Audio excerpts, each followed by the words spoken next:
감사합니다. 오늘 날씨가 되게 추운데 또 이렇게 하나님 예배하기 위해서 나오신 여러분들 또 주님의 이름으로 축복하고 환영합니다. 우리 권사님, 집사님들 하나님께서 크신 은혜 베푸시기를 소망하고요. 오늘은 사무엘상 26장입니다. 사무엘상 26장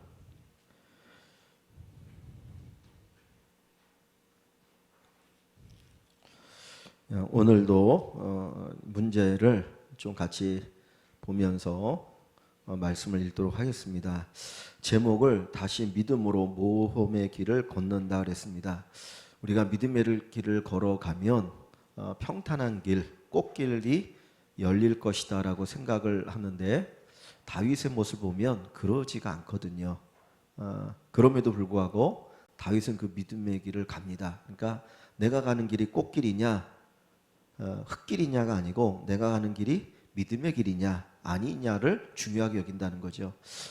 지난주에 바른 길과 빠른 길에 대해서 제가 그냥 그 단어 하나의 차이를 얘기했는데 많은 사람들은 빠른 길을 가고 싶어 하잖아요. 그런데 하나님 우리에게 원하는 것은 바른 길을 가기를 원하는 거거든요. 그러니까 내가 가는 이 길이 바른 길이냐 빠른 길이냐 이 부분을 생각하게 되는데 오늘 본문에도 보면 이제 다윗을 통해서 믿음으로 산다는 게 뭔가 이 부분을 우리에게 다시 한번 생각하게 합니다. 자, 1번을 한번 보겠습니다. 1번에 보시면 하길라 산에 있는 다윗을 사울에게 밀고 한 사람들은 누구입니까? 라는 질문을 던졌는데 1절 한번 볼게요. 1절에 보시면 10사람들이 기브아에 와서 기브아는 사울의 고향이고 여기에 왕궁이 있어요.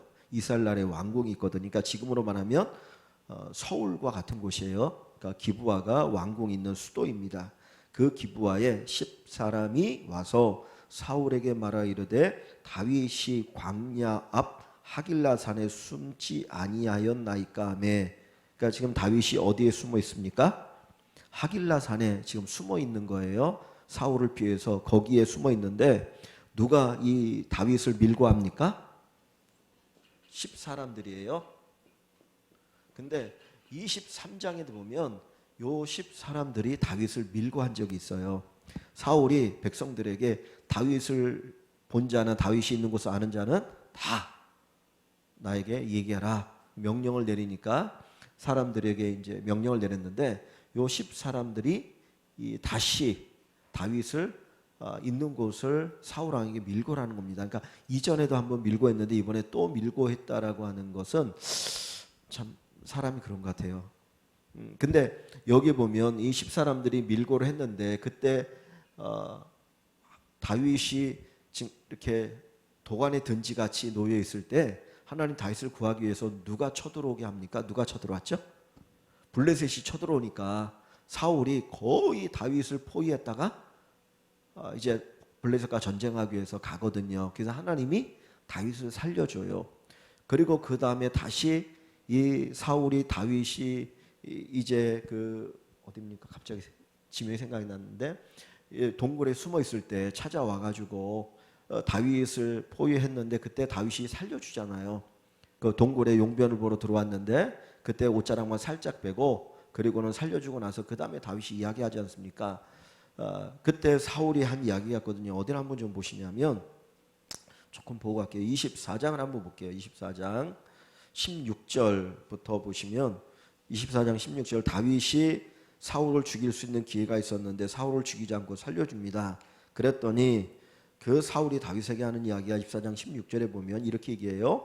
다윗이 사울에게 이같이 말하기를 마침에 사울이 이르되 내 아들 다윗아 이것이 내 목소리냐 하고 소리를 높여 울며 자기를 살려준 것에 감격해서 울어요. 지금 울면서 하는 이야기가 다윗에게 이르되 나는 너를 학대하되 너는 나를 선대하니 너는 나보다 의롭도다. 내가 너를 죽이려고 하는데 너는 나를 살려주고 나에게 선을 베푸는구나. 여호와께서 나를 내 손에 넘기셨으나 내가 나를 죽이지 아니하였느니라. 하나님이 나를 너에게 넘겨서 네가 나를 죽일 수 있는 기회가 있었는데 죽이지 않았다. 그러면서 19절에 사람이 그의 원수를 만나면 그를 평안히 가게 하겠느냐. 내가 오늘 내게 행한 일로 말미암아 여호와께서 내게 선으로 갚으시기를 원하노라. 보라 내가 반드시 왕이 될 것을 알고 나는 내가 반드시 왕이 될 것을 알고 이스라엘 나라가 내 손의 경고에 설 것을 아노니 그런즉 너는 내 후손을 끊지 아니하며 내 아버지 집에 내 이름을 멸하지 아니할 것을 이제 여호와 이름으로 내게 맹세하라 하니라. 이 이야기를 보면 이 사울이 얼마나 감격합니까, 그죠? 자기를 죽일 수 있는데 자기를 살려준 것에 감격해서 야, 네가 나중에 왕이 될 거야, 그 이야기를 쫙 하고 있거든요. 그런데 그런 사울이 얼마 지나지 않아서 또 다시 지금 다윗을 죽이려고 한다는 거예요. 그래서 사람을 여기 이제 보냈습니다. 사람을 보냈는데 이 10사람들이 이제 밀고 나니까 이 사울이 다윗을 잡기 위해서 몇 명을 동원하느냐, 2절을 한번 봅니다. 26장 2절을 가볼게요. 26장 2절에 가보면 사울이 일어나 십광야에서 다윗을 찾으려고 이스라엘에서 택한 사람 몇 명입니까? 3,000명과 함께 십광야로 내려가서 3,000명을 택해서 아주 뛰어난 용맹한 사람 3,000명을 데리고 이제 다시 다윗을 잡기 위해서 이 십광야로 내려갑니다. 그러니까 3,000명의 사람을 데리고 이제 다윗을 죽이기 위해서 십광야로 내려가는 그 사울의 모습을 보게 되어지죠. 자, 그리고 이번 질문을 봅니다. 다윗이 살펴본 사울의 진영의 모습은 어떠합니까? 자, 요 이야기 뭐냐면 이제 갔는데 해가 진 거예요. 근데 다윗에게도 그 소리가 들렸습니다. 지금 사울 왕이 3,000명의 아주 그 권사를 거느리고 이제 우리를 잡기 위해서 여기 왔습니다라는 소문을 들었고 이제 조용히 밤에 그 사울의 진영을 가보는 거예요. 도대체 사울의 몇 명이 데려갔느냐, 어떻게 했느냐, 그것을 보기 위해서 갔는데 그때 모습이 여기 5절부터 나옵니다. 자, 4절부터 한번 볼게요. 이에 다윗이 정탐꾼을 보내어 사울이 과연 이룬 줄 알고 정탐꾼을 먼저 보냈더니 사울이 온 것을 안 거죠. 자기를 잡기 위해서 온 것을 알고 다윗이 일어나 사울이 진친 곳에 이르러 사울과 넬의 아들 군사령관 아브넬이 머는 것을 본즉 사울이 진영 가운데 누웠고 백성 그를 둘러 진쳤더라 했습니다. 자, 여기 가서 보니까 지금 이 밤에 어떤 현상이 있습니까? 사울과 넬의 아들 군사령관 아브넬이 머무는 곳을 본즉 사울이 진영 가운데 누웠고 백성 그를 둘러 진쳤다 그랬습니다. 그리고 6절부터 좀 볼게요. 이에 다윗이 햇사람 아비멜렉과 스루야의 아들 요압의 아우 아비새에게 물어 이르되 누가 나와 더불어 진영에 내려가서 사울에게 이르겠느냐 하니 아비새가 이르되 내가 함께 가겠나이다. 그래서 이제 같이 가게 됩니다. 다윗과 아비새가 밤에 그 백성에게 나아가 본즉 사울이 진영 가운데 누워 자고 창은 머리 곁 땅에 꽂혀 있고 아브넬과 백성들은 그를 둘러 누웠는지라. 자, 이 얘기는 뭔가요? 지금 여기 이제 3,000명의 군사들이 이렇게 있잖아요. 근데 가서 밤에 보니까 요 가운데는 누가 있습니까? 사울이 여기 이렇게 있고 여기 3,000명의 군사들이 쭉 있는데 다 뭐 하고 있어요? 잠을 자고 있는 거예요. 잠을 자고 있는 거예요. 여기 사울이 있는 데는 뭐가 있습니까? 여기에 창이 있다고 그랬죠. 여기는 그냥 우리가 이렇게 찌르는 창이라기보다는 이렇게 깃발이 아마 달려있는 그런 창인 것 같아요. 그러니까 가면 이렇게 기들이 있잖아요. 군대 가면, 부대 가면 이렇게 깃발이 있거든요. 그래서 별이 있는 부대에는 이렇게 별이 그려져 있는 깃발을 세워놔요. 여기에는 장군이 있다. 그러니까 그것처럼 사울 왕이니까 여기 딱 있으니까 아마 여기 지금 사울이 있다라고 하는 걸 표시하기 위해서 요 창을 여기다 이렇게 딱 땅에다 꽂아놓은 것 같아요. 근데 여기 사울이 여기 잠들어 있고 밤이니까, 그리고 여기 모든 사람들이 어떻게 했습니까? 다 누워 자고 있다는 거예요. 근데 한번 생각해 보세요. 사실 군대에서 왕이 있고 그 다음에 군사들 3,000명이면은 사실 다 안 자잖아요. 어떻게 합니까? 경계를, 보초를 세우잖아요. 보초를 세워서 적이 침입하지 못하도록, 왕을 해하지 못하도록 분명히 몇 명의 보초는 서가지고 계속 돌면서 경계를 쓰거든요. 그런데 지금 여기서는 다 자고 있어요. 그러니까 아마 뭐 별일이 있겠느냐 그런 생각을 했는지 모르겠는데 3,000명의 군인들이 다 자고 있어요. 그러니까 이런 상황이 여기에 지금 펼쳐지고 있다는 겁니다. 그런데 여기 보면 그 12절을 가보시면 요 일이 어떻게 일어난 것이냐, 12절을 한번 볼게요. 다윗이 사울의 머리 곁에 창과 물병을 가지고 떠나가되, 이제 갔다가 창과 물병을 가지고 이제 들어갔다가 그냥 가거든요. 죽이지 않고. 눈치채지 못하고 깨어있는 사람도 없었으니 아무도 눈치채지 못하고 깨어있는 사람도 없었다는 거예요. 다 잠이 들었는데. 근데 보세요. 이는 뭐라고 그랬습니까? 여호와께서 그들을 깊이 잠들게 하셨으므로 그들이 다 잠들어 있었기 때문이었더라. 이 3천 명이 다 잠든 것은 누가 잠들게 했다고요? 하나님이 잠들게 하셨다는 거예요. 그러니까 하나님께서 3천 명의 사람들이 다 잠들게 하나님이 하셨어요. 근데 가만히 생각해 보면 사람만 여기 있는 게 아니고 사울이 이동할 때 뭘 타고 이동하겠습니까? 말을 타고 보통 이동할 거 아니에요. 그죠? 왕이니까. 그리고 그 따로는 뭐 장군들도 말을 타고 이동할 텐데 그럼 여기들도 말들도 많이 있었을 것이거든요. 그러면 보통 짐승은 귀가 밝잖아요. 조금만 부시럭 소리가 나도 귀할 텐데 이건 3천 명이 사울과 다윗이 여기 오는 것도 모르고 다 짐승들도 모를 정도로 하나님이 깊이 잠들게 하신 거예요. 사실은. 그죠? 요까지만 먼저 보고 그 다음에 한번 볼게요. 3절에 가보면 사울의 진영을 본 아비새가 다윗에게 한 말을 보시면 다 잠들어 있는 그 모습을 딱 보았어요. 그랬더니 아비새가 다윗에게 뭐라고 말합니까? 여기 9절부터 11절에 보면 8절부터 좀 볼게요. 아비새가 다윗에게 이르되 하나님은 오늘 당신의 원수를 당신의 손에 넘기셨나이다. 하나님께서 사울을 지금 넘기셨습니다. 왜 그러냐면 우리가 12절에 보니까 하나님이 다 그들을 깊이 잠들겠다고 그랬잖아요. 그러니까 다 누가 오는지 가는지도 모르고 어부가도 모를 정도로 깊이 잠들어 있으니까 이거 분명히 하나님께서 이 사울을 지금 다윗 당신의 손에 이게 붙이신 겁니다.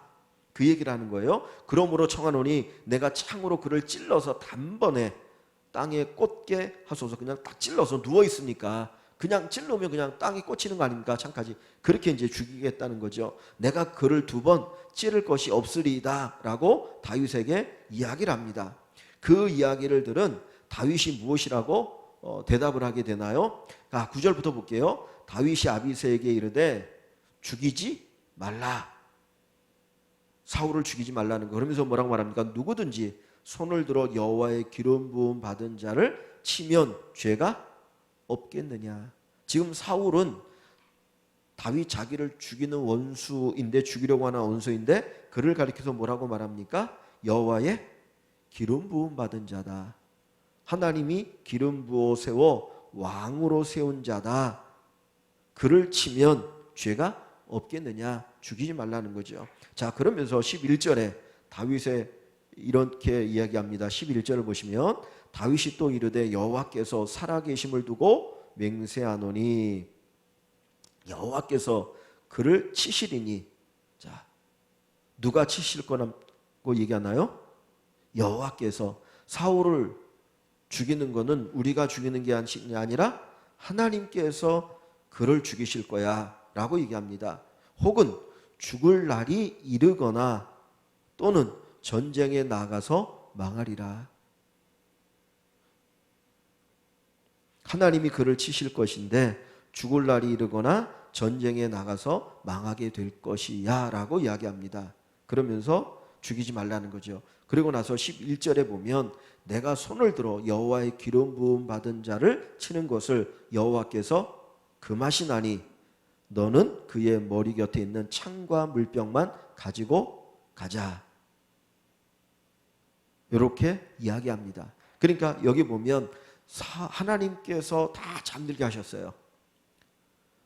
3천 명이 다 잠들어 가지고 다윗과 아비새가 그 진영에 오는 것을 아무도 몰랐거든요. 그리고 아비새는 이거 하나님이 주신 기회입니다. 죽이십시오. 그렇게 얘기하는데 다윗은 뭐라고 얘기합니까?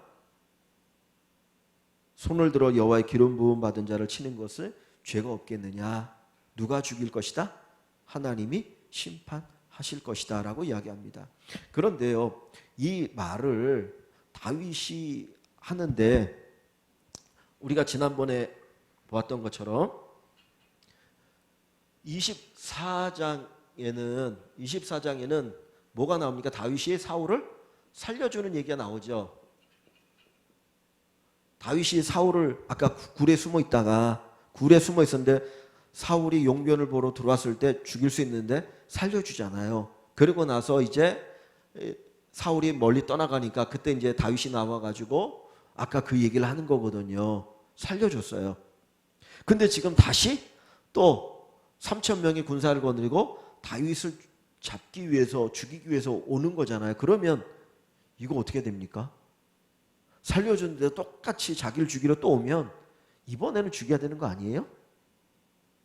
그런데 다윗이 지금 안 죽이잖아요. 그죠? 왜 이렇게 됐을까? 25장, 지난주에 우리가 보았던 25장에는 어떤 이야기였습니까? 나발이라고 하는 사람과 그의 부인 아비가일의 이야기가 나오죠. 이 나발이 부자예요. 양과 염소를 많이 치는데 다윗의 사람들이 그걸 다 일일이 지켜줬거든요. 그랬는데 나중에 털 깎는 때가 되어서 기쁘고 즐거운 날이니까 우리가 지켜줬으니까 우리가 좀 먹을 거 달라고 했더니 나발이 야 도대체 다윗이 누구야? 요즘 주인을 도망쳐 나온 종들이 있다고 하는데 뭐 그러면서 다윗을 아주 업신여기니까 다윗 그 얘기를 듣고 순간적으로 그냥 열을 받아가지고 야 안 되겠다. 이 나발 죽이러 가자. 그러고 막 오지 않습니까? 그때 그 이야기를 아비가일이 종으로부터 듣고 어떻게 해요? 빨리 음식을 만들어가 준비해가지고는 다윗을 나서 맞이하지 않습니까? 그러면서 아비가일이 뭐라고 얘기합니까? 어떻게 왕이 될 분이 이런 일을 할 수 있습니까? 손에 피를 묻히지 마십시오. 그러면서 막 애원을 하니까 나중에 이 이야기를 들은 다윗이 아비가일에게 뭐라고 말합니까? 너를 보낸 하나님께 감사한다. 그죠? 지혜롭다고 얘기하잖아요. 그리고 나서 그 다음날 아비가일에게 이 나발이 그 이야기를 듣고 나서 그때는 몸이 굳어지기 시작하면서 10일인가요? 10일 만에 결국 죽지요. 이 사건이 여기 25장이 있거든요. 그리고 나서 오늘 26장에 다시 사울이 다윗을 잡기 위해서 3천 명을 거느리고 온 거예요. 그런데 이때에도 하나님께서 보호하셔서 이제 사울이 잠들어 사울을 죽일 수 있는 기회를 딱 줬거든요. 그런데 지금 다윗이 우리 같으면은 야 지난번에 살려줬는데 이번에 또 나를 죽이러 와? 야 이번엔 죽자. 이거 하나님 주신 기회야. 그리고 딱 죽일 수 있는데 지금 다윗은 그렇게 하지 않고 어떻게 하는 겁니까? 아니라니까 하나님이 치실 것이다라고 하나님의 손이 맡기잖아요. 그러면 여기하고 여기 25장의 나발에 대했던 그 다윗의 모습하고 여기의 모습은 또 전혀 다르거든요. 그죠? 여기는 어떻게 보면 한순간에 아마 그랬던 것 같아요. 분노가 올라서. 근데 여기에서 이 하나님이 나발을 치신가 10일 만에 죽는 것을 보면서 이 다윗이 다시 한번 어떤 하나님께서 심판하시고 하나님이 갚아주신다라고 하는 것을 다시 한번 깊이 깨달은 것 같아요. 그러니까 사울이 자기를 또 죽이려고 찾아왔는데 근데 그때 사울을 죽일 수 있는 기회를 하나님 주셨음에도 불구하고 살려둔 것은 이 나발의 이 사건을 통해서 아 하나님이 진짜 책임지시는구나. 하나님 심판하시는구나. 알고 나니까 죽일 수 있음에도 불구하고 죽이지 않고 누구에게 맡겨요? 하나님께 맡기는 거죠. 그죠? 사실 이 사울이 또 살아가지고 어떻게 할지 모르잖아요. 지난번에도 살려주니까 고맙다고 울고불고 하면서 막 네가 왕이 될 거야. 그랬던 사울인데 또 온 걸 보면 언제 또 변할지 모르거든요. 그런데도 불구하고 죽이지 말자. 하나님께 맡기자라고 얘기하는 거 보면 이 사건을 통해서 다윗이 다시 한번 더 깊이 깨달았던 것 같다. 하나님이 심판하신다.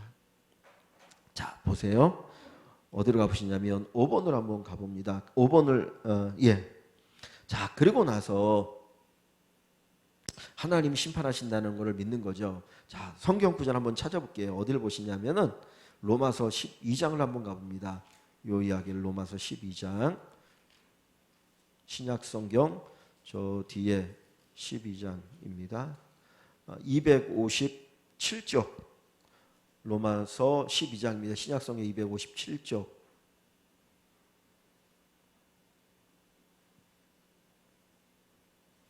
12장 7절입니다. 찾으셨나요?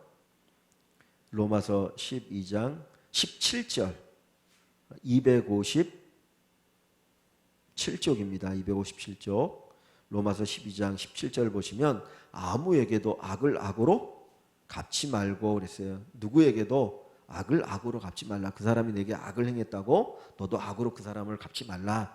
요 이야기를 하시는 거죠. 모든 사람 앞에서 무엇을 도모하라고요? 선한 일을 도모하라. 어떻게든지 선한 일을 할 수 있도록 그것을 계획하고 그걸 만들어 가라는 거죠. 악을 악으로 갚지 말고 모든 사람 앞에 그 사람이 악한 사람이든 선한 사람이든 그 앞에서 선한 일을 도모하라. 할 수 있거든 너희로서는 모든 사람과 더불어 화목하라 그랬습니다. 자, 그리고 19절을 봅니다. 내 사랑하는 자들아 너희가 친히 원수를 갚지 말고, 너희가 직접 원수를 갚지 말고 하나님의 진노하심에 맡겨라. 하나님의 진노하심에 맡기라는 거예요. 여기 나발, 하나님 진노하셔서 나발을 치셨잖아요. 그것처럼 맡겨라 얘기합니다. 네가 하지 말고 하나님께 맡겨라.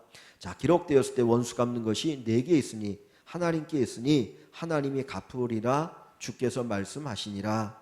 내 원수가 줄이거든 먹이고 목마르거든 마시게 하라. 그리함으로 내가 숯불을 그온 머리에 쌓아 놓으리라 했습니다. 원수에게 오히려 대접하라고 얘기하는 것이죠. 자, 그리고 나서 21절에 보면 악에게 지지 말고 선으로 악을 이기라 그랬어요. 악에게 지지 말고 선으로 악을 이기라. 악에게 진다는 말이 뭘까요?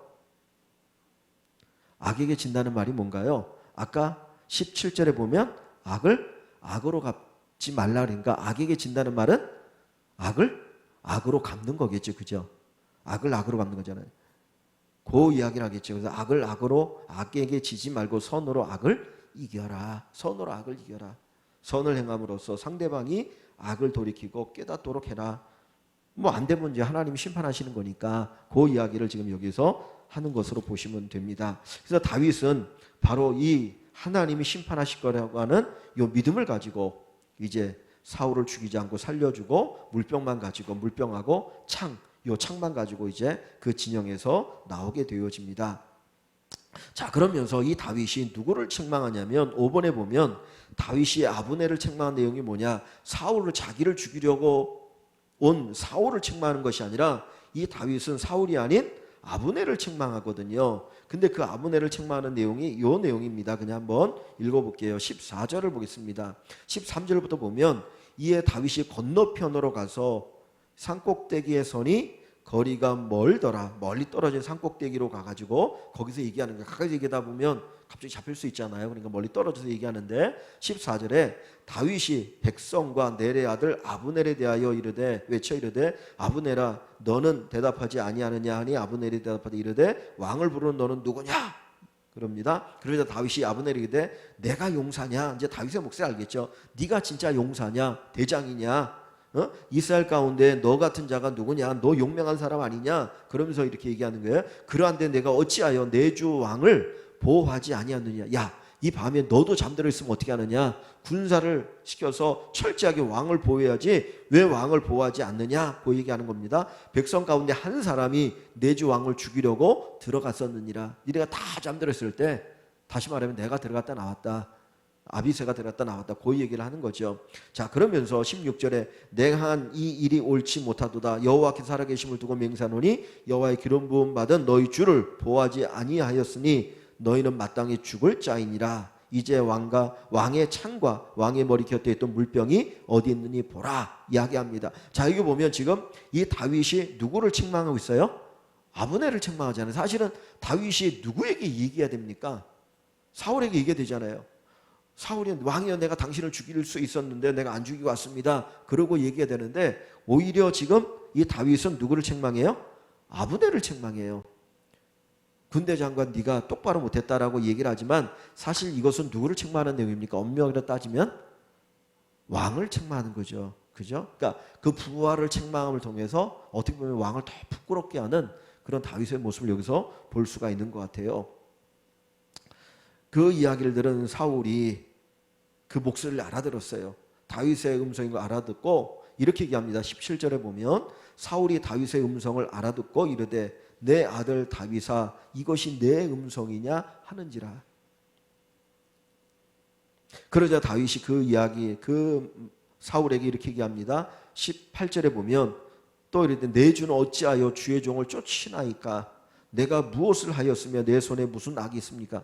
내가 도대체 왕에게 무슨 해를 끼쳤기에 나를 죽이려고 합니까? 그러면서 19절에 원하건대 내 주 왕은 이제 종의 말을 들으소서. 자 보세요. 만일 왕을 충동시켜 나를 해하려고 하는 이가 여호와시면, 그러니까 왕의 마음을 충동해서 나를 죽이려고 하는 분이 여호와 하나님이시면 제물을 받으시기를 원하나이다. 여기 제물을 받는다는 말이 뭘까요? 내가 하나님께 제물로 드려지겠다는 거죠. 만약에 하나님께서 나를 죽이시려고 한다면, 왕을 통해서 나를 죽이시려고 한다면 내가 하나님 앞에 드려진 제물이 되겠습니다. 요 얘기를 하는 거예요. 그죠? 그런데 반면에 뭐라고 말합니까? 만일 사람들이 왕을 충동해서 나를 죽이려고 하는 것이라면 그들이 여호와 앞에 저주를 받으리니 이는 그들이 이르기를 너는 가서 다른 신들을 섬기라 하고 오늘 나를 쫓아내어 여호와의 기업에 참여하지 못하게 함이니이다. 그러니까 하나님께서 나를 죽이실 거면 내가 하나님 앞에 기꺼이 드리겠습니다. 내가 제물로 드려지겠습니다. 그런데 그렇지 않고 사람들이 나를 죽이려고 한다면 하나님께서 그들을 벌하실 것이다. 그 이야기를 하는 것과 같은 것이죠. 그 이야기를 여기서 합니다. 자, 그리고 나니까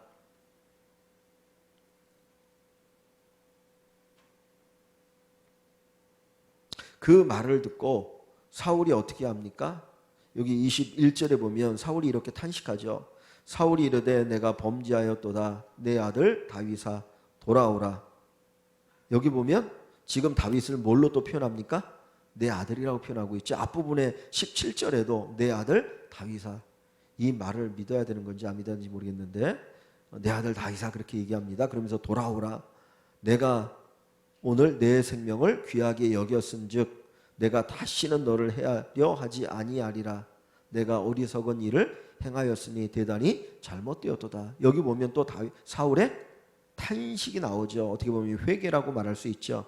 자기가 잘못되어진 것을 그 다윗을 통해서 깨닫는 거죠. 그러니까 다윗이 악을 악으로 갚으려고 했다면 사울은 이런 고백을 하지 않았을 거예요. 그죠? 그런데 그가 오히려 선을 베푸니까 이 사울이 자기가 잘못되었다.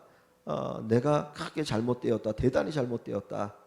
그렇게 이제 고백을 합니다. 그러면서 그런 탄식을 하는 것을 여기 볼 수가 있습니다.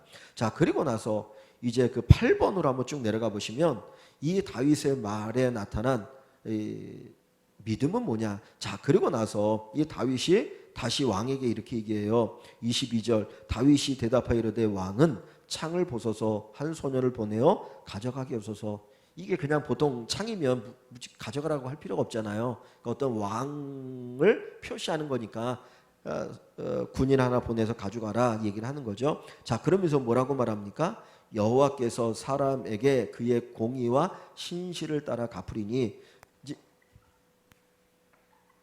여기 23절이 다윗의 믿음의 고백인 거예요. 그죠? 다윗의 믿음의 고백이잖아요. 여기 믿음의 고백인데, 자, 믿음의 고백이 뭡니까? 첫 번째가 뭡니까? 여호와께서 그의 공의와 신실을 따라 갚을 것이다. 내가 행한 공의 그리고 그 신실을 요것에 대해서 하나님이 갚아주신다. 하나님은 나의 공의와 나의 신실함에 대해서 하나님이 갚아주신다라는 것을 그는 믿었어요. 그죠? 갚아주실 것이다. 그러면서 뭐라고 합니까? 이는 여호와께서 오늘 왕을 내 손에 넘기셨으되 나는 손을 들어 여호와의 기름 부음을 받은 자 치기를 원하지 아니하였나이다. 다윗이 하나님께서 공의와 신실에 대해서 갚아주실 것을 믿었기 때문에 그를 죽일 수 있음에도 죽이지 않았다는 거예요. 그죠? 그러니까 요 믿음이죠. 자, 두 번째로 24절을 보세요. 오늘 왕의 생명을 내가 중히 여긴 것 같이 내 생명을 여호와께서도 중히 여기셔서. 자, 보세요. 두 번째는 뭡니까? 지금 다윗이 사울의 생명을 귀하게 여겼잖아요. 죽일 수 있는데 안 죽였잖아요. 귀하게 여겼잖아요. 그것처럼 하나님께서도 뭐예요? 나의 생명을 귀하게 여기실 것이라는 거예요. 내가 당신에게 은혜를 베풀었던 것처럼 하나님께서 내게 은혜를 베풀어 주실 것, 나를 보호하실 것입니다 라고 하는 요 믿음이 있는 거예요.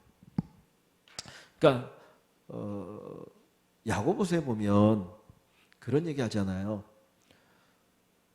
눈에 보이는 형제를 사랑하지 않으면서 어떻게 눈에 보이지 않는 하나님을 사랑할 수 있겠느냐. 그러니까 사실 성경이 우리에게 얘기하는 거는 십계명을 예수님께서도 얘기하실 때 둘로 나누면 하나님 사랑과 결국은 이웃 사랑이잖아요. 인간 사랑이잖아요. 근데 이 두 가지가 사실은 따로 떨어져 있는 것이 아니고 어떻게 보면 하나라는 거죠. 엄밀한 의미에서 따지면 눈에 보이는 형제를 사랑하지 않으면서 눈에 보이지 않는 하나님을 어떻게 사랑할 수 있겠느냐. 그죠? 너희가 서로 사랑하면 내 제자인 줄 알 것이다 라고 주님이 얘기하시는 것을 통해서 결국은 이거는 같이 흘러가거든요. 같이 흘러갈 수밖에 없어요. 하나님을 사랑하면 진짜 사람을 사랑하게 됩니다. 여기서 이렇게 가는 게 아니라 이렇게 내려가는 거죠. 그죠? 하나님 사랑하면 사람을 진짜 사랑하게 되어지는데 여기서 다윗의 얘기가 그건 거예요. 내가 당신에게 은혜를 베풀었으면 하나님도 나에게 은혜를 베푸실 것입니다. 그러니까 우리가 하나님을 사랑하는 삶의 모습이 이제 여기에 있는 것을 우리 가르쳐 주는 것이죠. 그러니까 다윗이 요 믿음을 가진 거예요. 내가 당신의 생명을 귀하게 여긴 것처럼 하나님도 나의 생명을 귀하게 할 겁니다. 내가 당신을 살려준 것처럼 하나님께서 나를 살려주시고 나를 보호할 것입니다. 그 믿음이 여기에 있어요. 그래서 그 믿음을 가지고 다윗이 움직이시는 거죠. 그래서 내 생명을 귀하게 중히 여기셔서 모든 환난에서 나를 구하여 내시기를 바라나이다. 하나님께서 모든 환난에 나를 지켜 주실 것입니다. 라는 고백을 여기에 담고 있습니다. 자, 이런 믿음, 요 믿음이 결국 뭡니까? 사울을 다시 용서하고 살려주는 거죠. 죽일 수 있음에도 불구하고 살려주는 거니까.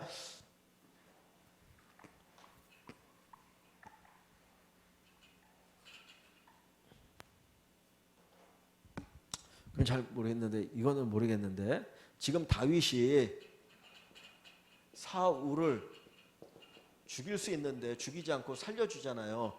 그죠? 다윗이 사울을 죽이지 않고 살려주는 건 이거는 하나님 앞에 심판은 하나님께 맡기는 거죠. 그죠? 이게 제가 몰라서 물어보는 겁니다. 다윗이 사울을 여기서 용서를 한 건가요? 아닌가요? 그건 제가 모르겠어요. 다윗이 사울을 죽일 수 있어요. 그런데 죽이지 않고 살려준 거는 심판의 권세는 내게 없고 누가 심판하십니까? 하나님이 심판하십니다. 하나님이 갚으시는 거니까. 그죠? 그래서 악에게 악으로 지지 말고 악으로 갚지 말고 선으로 악을 이기라고 하는 것이 하나님께 심판을 맡기라는 거잖아요. 그죠? 그건 맞는데 다윗이 사울을 용서하는 거하고는 모르겠어요. 용서하는 건가요? 이거는 잘 모르겠습니다.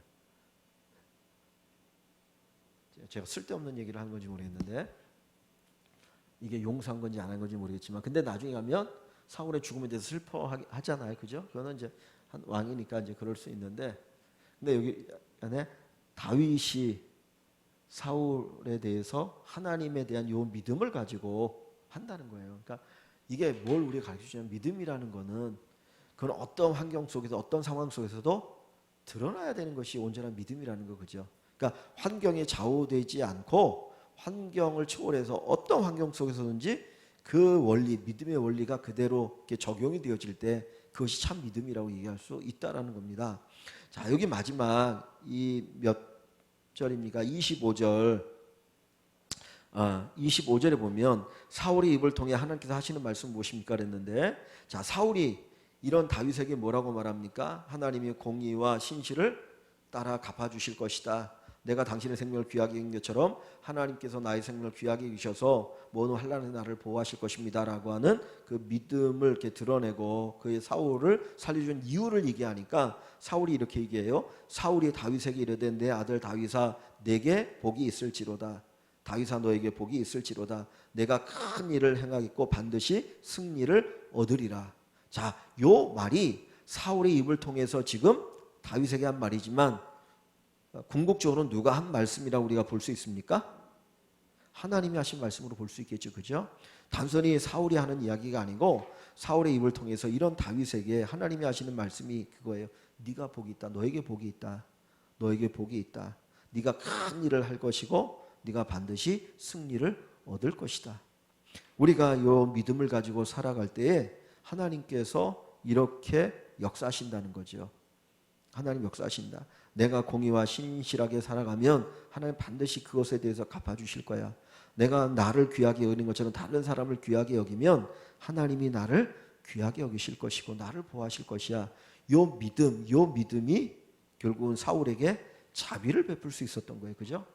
그러니까 다윗이 사울에게 뭐 한 겁니까? 자비를 베푼 거죠. 자비를 베푼 것이죠. 그런 다윗에게 하나님은 뭐를 주십니까? 복을 주시고 큰 일을 행하게 하시고 승리를 얻게 하신다 하는 것을 우리가 생각해 볼 수 있습니다. 근데 그 뒤에 마지막에 보면 25절 뒷부분에 가보면 이런 표현이 있습니다. 다윗은 자기 길로 가고 사울은 자기 곳으로 돌아가니라. 이제 거기서 헤어지는 거예요. 헤어졌는데 저는 이 표현 자체가 조금은 한번 생각할 볼 필요가 있다고 생각되는데 다윗은 자기 길로 갔다. 근데 사울은 자기 곳으로 갔다. 사울은 자기 곳이 어디예요? 사울이 간 자기 곳은 기브와 왕궁이죠. 그죠? 왕궁이에요. 자기 곳 그랬어요. 근데 다윗은 자기 길로 갔다 그랬어요. 왜 그랬을까요? 다윗은 집이 없잖아요. 그죠? 도망간 신세니까. 사울은 돌아갈 곳이 있는데 다윗은 갈 곳이 없으니까 이제 계속 또 방황하잖아요. 유리하는 상황이잖아요. 그러니까 자기 길로 갔다라는 표현을 썼어요. 그러니까 곳과 길, 그거는 이제 충분히 의미가 되는데 근데 마지막에 왜 이런 표현을 썼을까 그런 거예요. 다윗은 자기 길로 가고 사울은 자기 곳으로 돌아갔다. 각자 자기 길로 갔다는 거예요. 각자가 다시 말하면 각자 자기 길로 갔다 그랬는데 그런 다윗의 길과 사울의 곳이라고 했는데 사울의 길, 곳은 뭐겠느냐 이게 단순히 그냥 물리적으로 얘기하면 사울의 곳은 왕궁이에요. 그죠? 다윗은 또다시 광야에서 유리하는 길을 가는 거예요. 그죠? 그런데 이 마지막에 사울의 길과 다윗의 길이 이렇게 다르다라고 하는 것을 요 마지막에 이렇게 딱 쓰고 있는 것을 보면 추측할 때 단순히 물리적으로 어디를 갔다 장소를 얘기하기보다는 사울의 길과 다윗의 길이 다르다라는 거잖아요. 그러면 다윗의 길은 뭡니까? 하나님이 아까 보호하시고 지켜주시고 은혜 베푸시는 이 길로 가는 거고, 그죠? 다윗의 길은, 사울의 길은 뭡니까? 결국 점점점 망하는 길로 가는 거죠. 그래서 이후에 보면 사울의 이야기가 딱 나오는 게 마지막 31장에 보면 전쟁에 나갔다가 블레셋에서 죽임을 당하는 것으로 끝나게 되어지거든요. 그러니까 다윗의 길과 사울의 길이 달라요. 그러니까 믿음을 가지고 사는 사람, 그죠? 오직 자기의 영화를 위해서 살아가는 사람의 길이 다르구나 하는 것을 보여주죠. 다윗이 이렇게 자기를 죽이려는 사울을 살려줄 수 있었던 그것이 어디 있느냐? 단순히 다윗의 성품이 아니라는 거예요. 다윗이 성품이 좋으니까 용서해 주는구나. 성품이 좋으니까 살려주는구나. 사실 그게 아닙니다. 세상의 사람들은 그냥 쉽게 그렇게 얘기할 수 있거든요. 그런데 다윗이 원수를 갚지 않고 사울을 살려줄 수 있었던 이유는 하나님에 대한 믿음이에요. 믿음. 그러니까 이 이야기는 뭐냐면 우리의 성품이라고 하는 것이 그리스도인에게서 성품은 어디에서 나오는 겁니까? 믿음에서 나오는 거예요. 하나님에 대한 믿음. 그러니까 하나님에 대한 믿음, 하나님이 어떤 분인지를 알면 그 하나님을 아는 데서 우리의 성품이 달라진다는 거예요. 그러니까 사실은 그래서 이 성품이 더 성숙해지는 걸 어떤 성숙이라는 말을 쓴다면 믿음이 깊어진다는 것은 그 사람의 인격이 성숙해지는 것으로 표현되어 줄 수 있다는 거죠. 그러니까 믿음의 삶과 어떤 그냥 인격적인 삶이 다른 게 아니고 그거는 같은 것이죠. 그러니까 이 다윗을 통해서 보면 이 다윗이 이렇게 살아갈 수 있었던 이유는 하나님에 대한 믿음이구나. 그것이 성품인데 그 하나님에 대한 믿음이 그러하여금 이런 성품을 갖게 만들었고 그 성품 속에서 다윗이 이렇게 갈 수 있었구나. 그리고 그 마지막이 다윗의 길과 사울의 길이 다르더라. 그래서 하나님께서 이렇게 역사하신다는 부분들을 우리가 한번 깊이 생각해 볼 수 있을 것 같습니다. 그래서 저희들이 믿음으로 살아간다는 것이 사실 이렇게 뭐라고 말하냐면 이렇게 평탄한 길을 우리에게 약속하진 않아요. 오히려 더 힘들고 어려울 수도 있는데 그럼에도 불구하고 우리는 하나님이 원하시는 길을 걸어가는 것이죠. 원하시는 길을 가는 것이고, 그리고 궁극적으로는 그렇게 살아가는 우리에게 공의와 신실을 따라 하나님이 갚으실 것이다. 그리고 하나님께서 내가 다른 사람의 생명을 귀하게 여긴 것처럼 하나님께서 내 생명을 귀하게 여겨주실 것이다. 어떤 그 믿음을 가지고 우리가 살아갈 수 있기를 소망합니다. 그래서 이런 믿음이 우리에게 있어지기를 소망합니다. 우리 이 시간 잠시 기도하겠습니다.